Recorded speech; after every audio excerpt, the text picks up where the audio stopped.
Ladies and gentlemen, please join me in welcoming merci d'accueillir Valérie Bellin.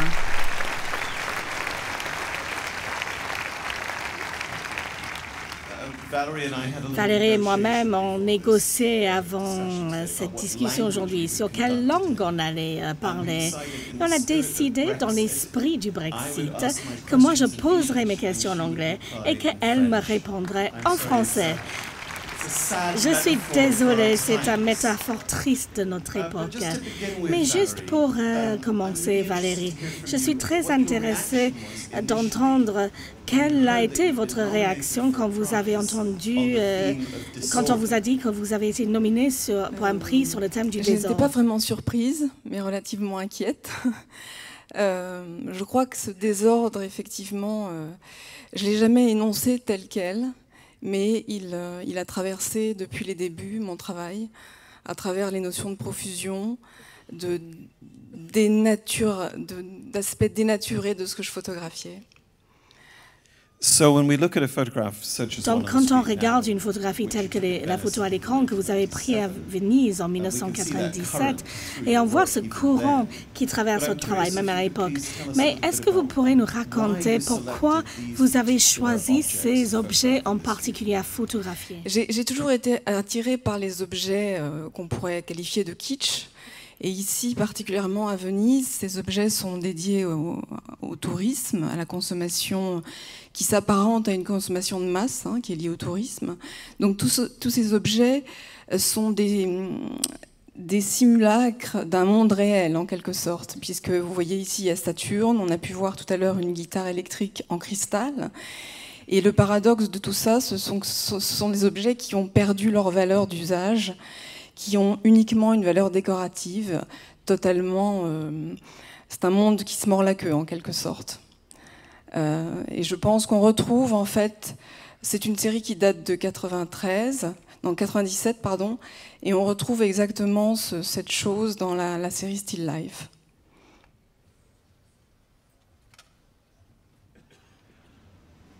Quand on pense à ce sujet, le désordre, je pense qu'il est tentant d'immédiatement passer au désordre physique et cette notion d'entropie que l'on peut saisir dans certaines de vos photos. Mais il y a un autre élément désordre qui émerge dans votre travail, et ça, c'est la question d'état psychologique. Pourriez-vous nous parler des bodybuilders, des culturistes ici dans ce contexte? En fait, dans le déroulé de mon travail, c'est une série qui m'a permis de passer du monde des objets au monde des êtres vivants. Et comme vous le voyez ici, on peut voir que ces personnes sont entre l'objet et l'être humain, puisque ce sont des êtres métalliques en quelque sorte.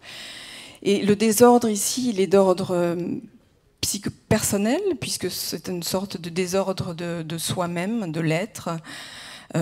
Puisque ces personnes sont en train de se transformer en objets de consommation.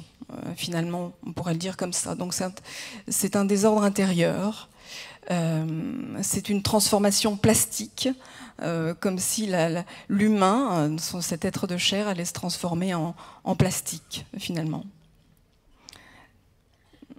Voilà, donc ce désordre, il est réel. Mais c'est aussi une fragilité de l'humain que je montrais ici. Eh bien, maintenant, j'ai vu quelques textes dans la presse qui décrivaient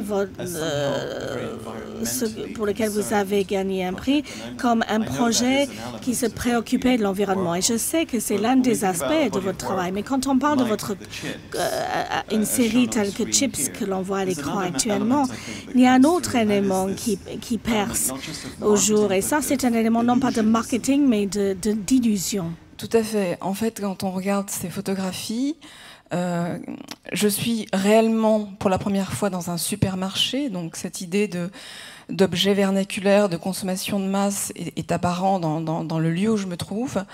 Mais il y a aussi un phénomène très fort dans cette série qui est la disparition de l'objet, puisque finalement on n'achète rien.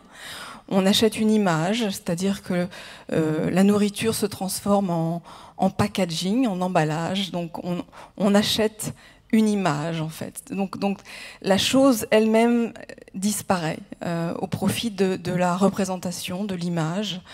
Et cette espèce de dictature de l'image se retrouve dans l'ensemble de mon travail. And also that the photograph is a representation of the bag. So you've got these nested references, don't you? En fait, ce qui se passe, c'est que la photographie, quand on la regarde, on ne sait pas ce qu'on regarde, en fait. Ça n'est plus ni un paquet de chips, ni de la nourriture, ni une photographie, puisque j'ai fait ces photographies avec une chambre 20-25. Et donc, on voit sur le tirage photographique lui-même la trame d'impression originelle sur l'emballage d'aluminium. Et donc on se dit, mais qu'est-ce que je regarde? Est-ce que je regarde une affiche? Est-ce que je regarde une sérigraphie? En tous les cas, on ne regarde pas de la nourriture. On regarde une image.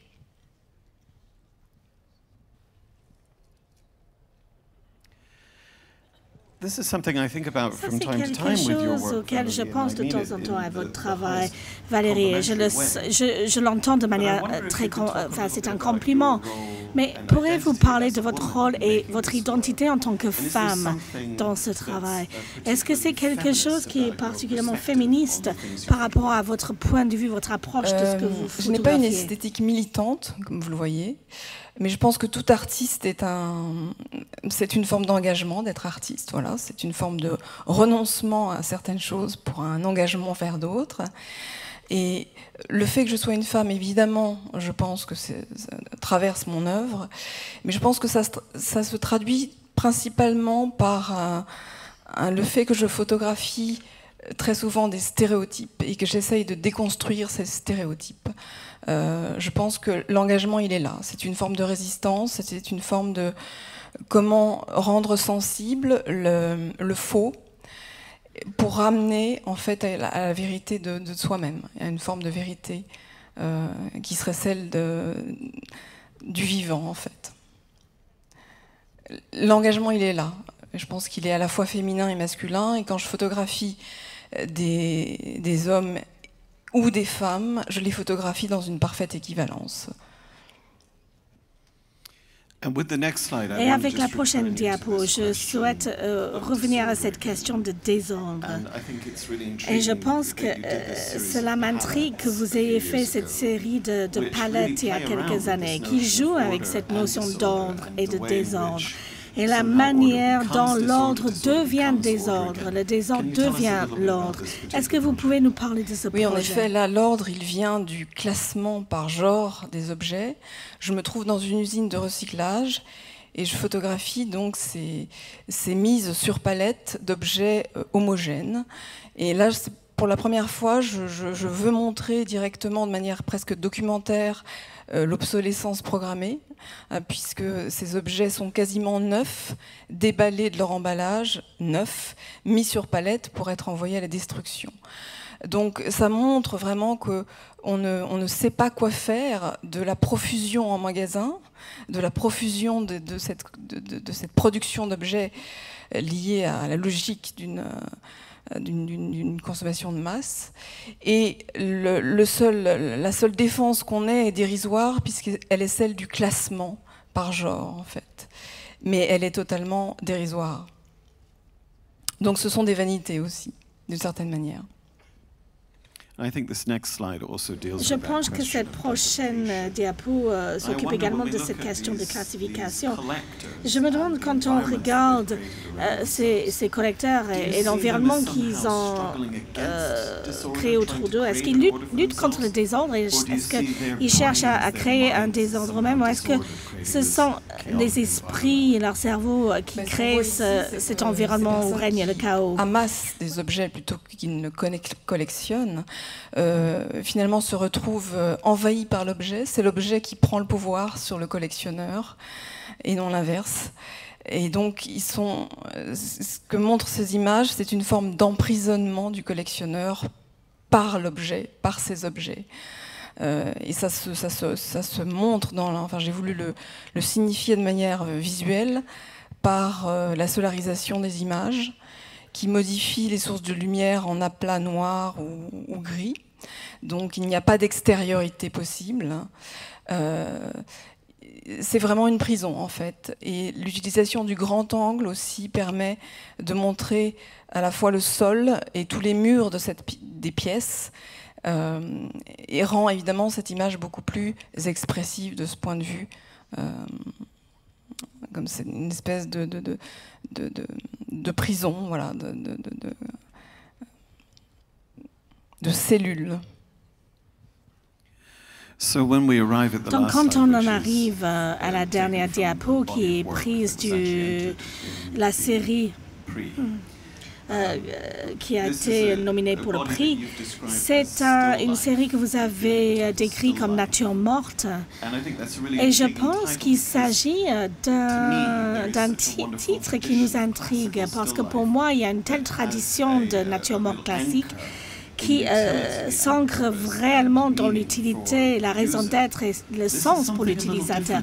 Ici, c'est un peu différent, n'est-ce pas? Oui, parce qu'en fait, je me suis véritablement référée à la tradition de la nature morte peinte, De par l'élaboration de la composition, on peut effectivement mettre en relation ces images avec les natures mortes peintes du XVIIe.